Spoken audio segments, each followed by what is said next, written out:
Roll Call 219 here. I'd like to thank my old and my new subscribers and just the people that zip through. I greatly do appreciate it. Don't forget to like, comment, share, and subscribe. Hit the bell for more notifications. Remember, YouTube's kind of funny. They don't like what we do here, so check it often. Second of all, I had some dental work done, so if I'm lisping or I kind of look like I'm in pain, it could be because I have stitches in my mouth. So I apologize. You guys all know that I'm really into hunting. Conservation is something that I've really grasped a hold of, the last, I don't know, handful of years, maybe 2 handfuls of years. So it's been a really good thing for me physically and mentally at some points, and that's why I like to do it. But you know, it's prepping time. If you're watching some of these boring hunting videos, kudos to you. But it's time to start getting really serious. You can see behind me there's a crossbow ready to go. We're going to try this one out this year, along with the Killer Instinct I shot the buck with last year. So there's some good things and maybe some bad things on the horizon.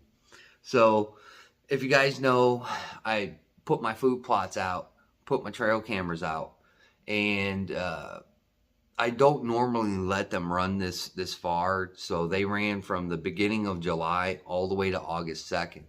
Unfortunately, during the month of July, we had really bad thunderstorms.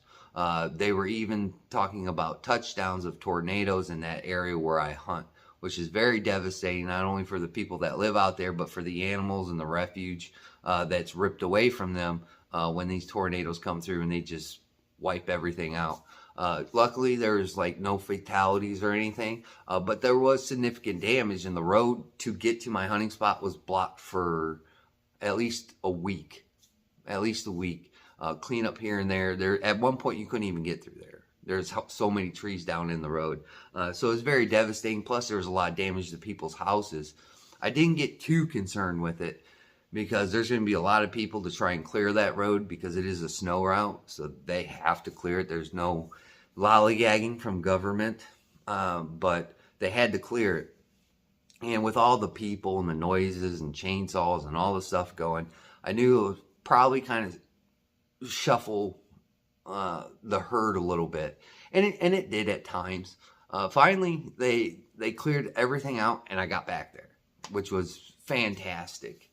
And I checked it out. Go look at the video before.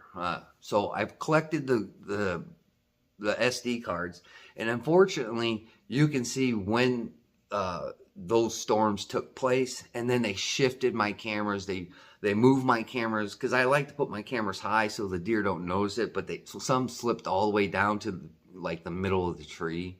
So they're finding the cameras, and a lot of pictures are their noses pressed up right against the camera, or their butts, or their ears, or their antlers. So I'll throw some of these pictures in here as I'm talking through, and then just edit it later to match it up. So that was kind of upsetting. And then some cameras were twisted around, so where I wanted them to be taking pictures, they were not. They were taking pictures in a different spot. So I'm missing what deer like are really looking like, and you know, you can tell when the lightning is flashing because my pictures will be really bright on those days we had those storms, and that kind of freaked out my infrared on my cameras too. I don't have the best equipment, but you can tell that, you know, it's not going to be a great picture. But there are some decent ones on here. The first one I'm going to probably throw in here is I'm going to call him Tiny Tim. A lot of potential in this deer. He's just got to grow. He's got to grow. It's great to see young bucks, though. Don't get me wrong. I've seen a ton of bachelor group of bucks, man, over the past 2-3 weeks.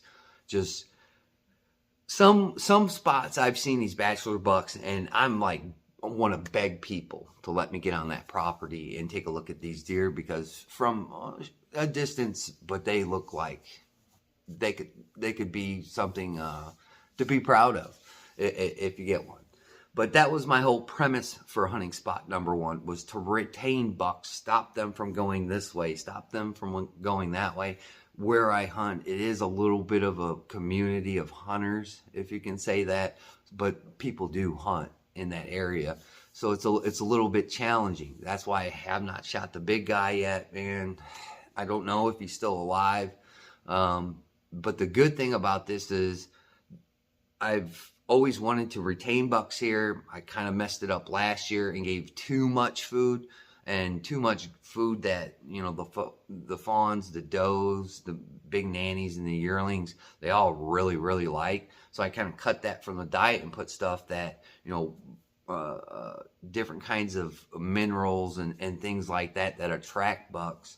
And the other deer will eat on it, but it's mainly to you know, concentrate and keep those bucks on the property, which has been really good. Peanut butter seems to be everybody's hit. The forest there was nothing left of the peanut butter block. And so we got this first deer. He's going to be Tiny Tim. There's a lot of other deer that are going to roll in here. You can't, again, my camera got whipped around and shaken from the tree to where it needed to be, but there's a lot of cut pictures I'd really like to see. This hopefully I can find this picture of this deer. This deer looks really good. I'd really like to get a look at him. I have not seen a couple of the deer from last year, which was Big Ben, which that encounter is on the channel because I'd already got my buck tag from the Beanfield buck. I got to see him in person. It's really good when I start seeing these deer in person. I've drove by my spot and I've seen deer out there, which is good. And I'm thinking it's those deer in particular there. The zombie deer, if you go look on my Instagram or if you go look on the community tab, it's a great tool that I use to help, you know, communicate with my subscribers and the people that want to hang out and follow the channel. You can see the zombie buck. I do have, hopefully I still have that picture. I got a billion pictures, trust me, I do, because there's a family of raccoons. Hopefully I put this picture up here of this one buck. You'll get to see it. There's a lot of bucks there, and this is what I want. Unfortunately, they're all young. There is one buck I'm particularly interested in, and it was one of the first pictures on the camera, so that's good. I'm going to call him Hightower. Now, I only have two pictures, him first coming up, dipping down where you can see his antlers, and then he must have walked to the right. This camera is supposed to be there, but this camera shifted this way from the wind and all that jazz. So we'll get hopefully a good look at this deer coming up when it's time to start climbing in there and really surveying when season starts. So I don't know, some other deers. There are some slick heads and some does in there too. Some yearling does that are in there that are checking it out. Where the mineral site is, right in that little corner, there's a good patch of clover you can see in some of the pictures and the photos I've gone over. But the nanny doe and the fawn, I show you, it's right between two trees. They found that little patch. So the clover was a hit. It got absolutely destroyed. Go look at the other video. So we just got to wait and see what else shows up now that they're not calling for any more severe weather. So now I can let my cameras run for another 2 weeks, maybe a week and a half, and go back there and actually, you know, get photos where my cameras are supposed to be instead of shifted lopside. Because those pictures of just seeing the antlers, that gets you inspired, you know what I'm saying? Like, oh, is this going to be a good one 2 years from now? Like, I'm really into seeing these deer progress. I will say, again, there is hunters in the area, and if deer were harvested from last year, there's nothing I can do about it. And some of these deer that you're seeing right now that I'm rolling footage on, those deer might disappear, because some of these deer would be a good buck for some kids just starting out. You know, they go out with grandpa back to the bean field in the back. You know, there was one, he was a 6-pointer. He's a good looking buck, man. I'll put him up on here. He put his butt there. He'd probably shoot that deer. You know what I'm saying? That's just the way it goes sometimes.